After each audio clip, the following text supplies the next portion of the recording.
السلام عليكم ورحمة الله وبركاته. الحمد لله رب العالمين، والصلاة والسلام على سيد المرسلين نبينا محمد وعلى آله وصحبه أجمعين. أما بعد. প্রিয় দর্শক ও শ্রোতা ভাই বোনেরা, আমরা আবারও আপনাদের সামনে উপস্থিত হয়েছি ফতোয়া আরকান ইসলামের আরেকটি পর্ব নিয়ে। এর পর্বে যা থাকছে তা হচ্ছে কয়েকটি মাসালা একত্রে।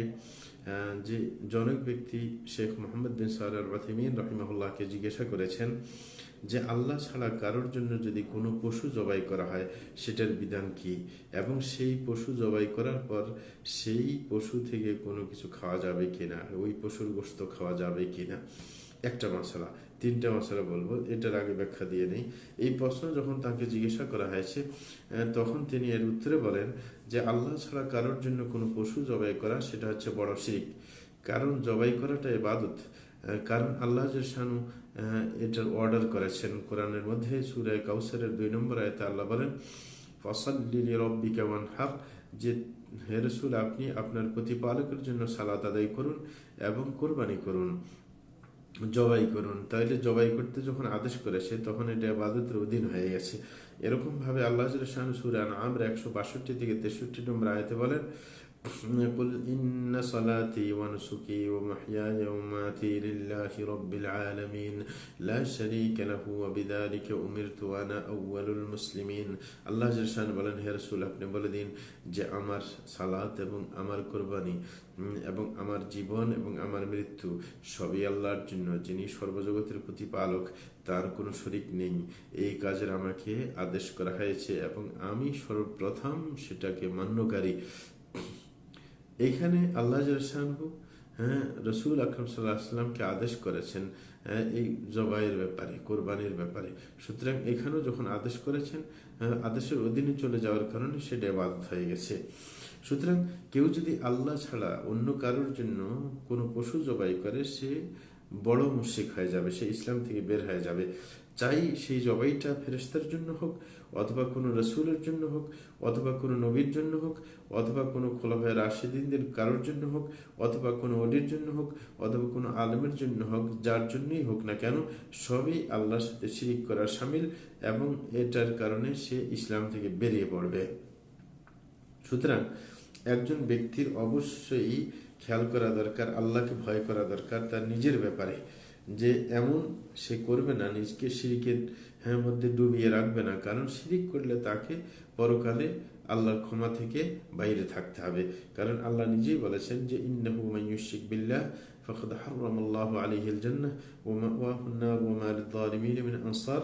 আল্লাহ সূরা মায়েদার 72 নম্বর আয়াতে বলেন যে যে ব্যক্তি আল্লাহর সাথে শিরিক করবে সে আল্লাহ তার উপর জান্নাতকে হারাম করে দিবেন এবং জাহান্নামকে তার ঠিকানা বানিয়ে দিবেন, এবং সে এই জাতীয় জালিমের জন্য কোনো সাহায্যকারী সেদিন পাওয়া যাবে না। তাহলে আপনার যখন এটা শিরক, আল্লাহ ছাড়া অন্য কারোর জন্য জবাই করা কোনো পশু, এটা যখন শিরক, এই শিরক থেকে নিজকে দূরে রাখতে হবে। এখন হচ্ছে দ্বিতীয় অংশ এই প্রশ্নের, যে এই পশু যদি আল্লাহ ছাড়া কারোর নামে জবাই করা হয় কোনো পশু, সেটার গোশত কি খাওয়া যাবে কিনা। তিনি বলেছেন না, সেটার গোশত খাওয়া যাবে না। আল্লাহ ছাড়া কারোর জন্য জবাই করলে সেটার গোশত খাওয়া হারাম। কারণ আসলে এই পশুটা জবাই করা হয়েছে আল্লাহ ছাড়া অন্য কারোর নামে, এটাকে আল্লাহ শানু কোরআন মাজিদের মধ্যে হারাম করে দিয়েছেন। এবং এরকম ভাবে যদি কোনো আপনার মূর্তি কাছে জবাই করা হয় সেটাও হারাম। যেরকম ভাবে সূরা মায়েদার মধ্যে আল্লাহ একই সাথে সবগুলোকে হারাম করে দিয়েছেন। আল্লাহ সূরা মায়েদার 3 নম্বর আয়াতের মধ্যে বলেন حرمت عليكم الميتة والدم ولحم الخنزير وما أهل لغير الله به والمنخنقة والموقوذة والمتردية والنطيحة وما أكل السبع إلا ما ذكيتم وما ذبح على النصب। আল্লাহ বলেন যে তোমাদের উপর হারাম করে দেয়া হয়েছে মৃত পশুকে এবং রক্তকে এবং শূকরের গোশতকে, এবং যেই পশু আল্লাহ ছাড়া অন্যের নামে জবাই করা হয়েছে সেটাও হারাম করে দেওয়া হয়েছে। তাইলে এই আয়াত অনুযায়ী সেটা হারাম হয়ে গেছে, সেটার গোশত খাওয়া যাবে না। এরকম তোমাদের উপর হারাম করে দেওয়া হয়েছে যেটা গলায় ফাঁস লেগে মারা যায়, ওয়াল মাউকুদা, এবং যাকে আপনার কোনো কিছু আঘাত করে যাকে মেরে ফেলা হয় সেটাও, এবং এরকম ভাবে যেটা উপর থেকে পড়ে গিয়ে মরে যায় সেটার গোশত হারাম, এবং উন্নতিহা, যেটা একে অপরকে পশুর একটা আরেকটাকে শিং দিয়ে গুঁতো মেরে ফেলে সেটারও গোশত হারাম। তা এগুলো সে মরে যাওয়ার ধরনগুলো বললেন আর কি। এবং বলছেন এবং হিংস্র প্রাণী যেটাকে খেয়ে ফেলে, তবে যেটা তোমরা জবাই করতে সক্ষম হয় সেটার ব্যাপারে ভিন্ন।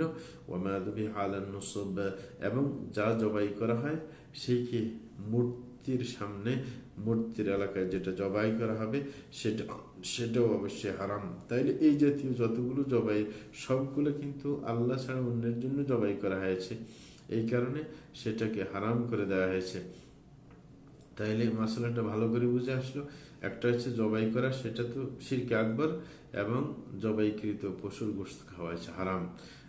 শেখ মোহাম্মদ বিন সালেহ আল উথাইমিন রাহিমাহুল্লাহকে আরেকটি প্রশ্ন করা হয়। তিনি বলেন, যেই ব্যক্তি এমন কোনো কথা বলে মজা করে যেই কথার মধ্যে আল্লাহর প্রতি তিরস্কার এবং রসুলের প্রতি অবমাননা থাকে, ধর্মের প্রতি অবমাননা থাকে, এরকম করা কি জায়েজ আছে এবং এটার বিধান কি? যে একজন ব্যক্তি ঠাট্টা করতে গিয়ে যে আল্লাহকে নিয়ে ঠাট্টা করে বসছে, রসুলকে নিয়ে ঠাট্টা মজা করতে গেছে, সে আল্লাহকে নিয়ে ঠাট্টা করে বসছে, রসুলকে নিয়ে, ধর্মকে নিয়ে, সেই ব্যক্তির বিধানটা কি হবে? তখন এটার উত্তরে তিনি বললেন, এই জাতীয় কাজ, যে আল্লাহকে নিয়ে ঠাট্টা করা, রসুলকে নিয়ে ঠাট্টা করা, অথবা আল্লাহর কিতাবকে নিয়ে ঠাট্টা করা, অথবা তার ধর্মকে নিয়ে ঠাট্টা করা, যদিও সেটা মজাকের উদ্দেশ্যে হয়, যে একটু মজা করতে চাচ্ছিল আর কি, তার যদিও সেটা অন্যকে হাসানোর জন্য হয়ে থাকে, তারপরেও এটা কুফরি এবং এটা অবশ্যই মুনাফিকি। এবং সেটা এই জাতীয় একটি ঘটনা রাসূল আকরাম সাল্লাল্লাহু আলাইহি ওয়াসাল্লামের যুগে ঘটেছে।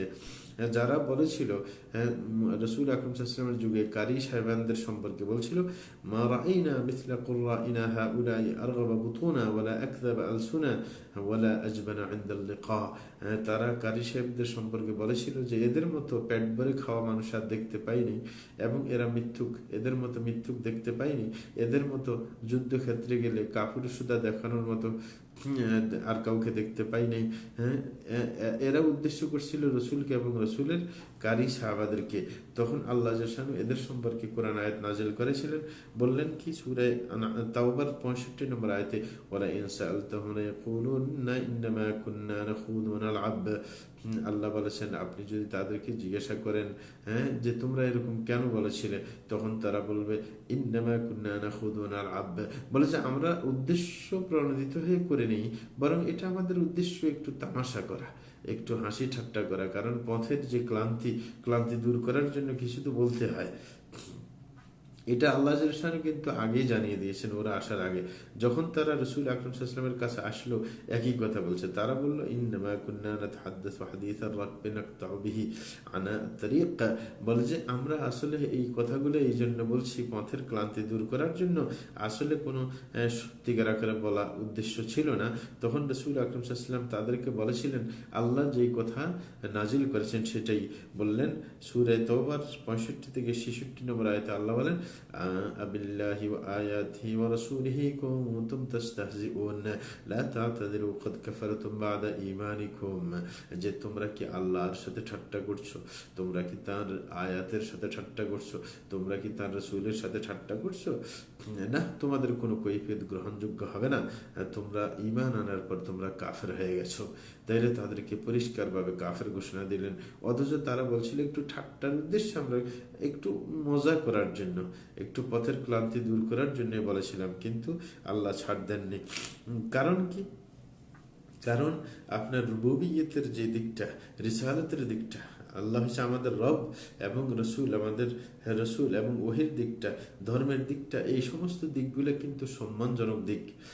সবাই সম্মানিত, আল্লাহ সম্মানিত, রসুল সম্মানিত, ওহী সম্মানিত, ধর্ম সম্মানিত, সুতরাং এগুলো নিয়ে ঠাট্টা করা যাবে না। কোনো কোনো কাউকে হাসানোর জন্য, অথবা যে কোনো উদ্দেশ্যেই হোক না কেন, যদি ঠাট্টা করা হয় এগুলো নিয়ে, তাইলে সে কাফের হয়ে যাবে। কারণ এর মাধ্যমে বোঝা যায় যে আল্লাহর প্রতি তার কি আছে, অবহেলা আছে, রসুলের প্রতি, কিতাবের প্রতি, শরীয়তের প্রতি তার কি আছে, অবহেলা আছে।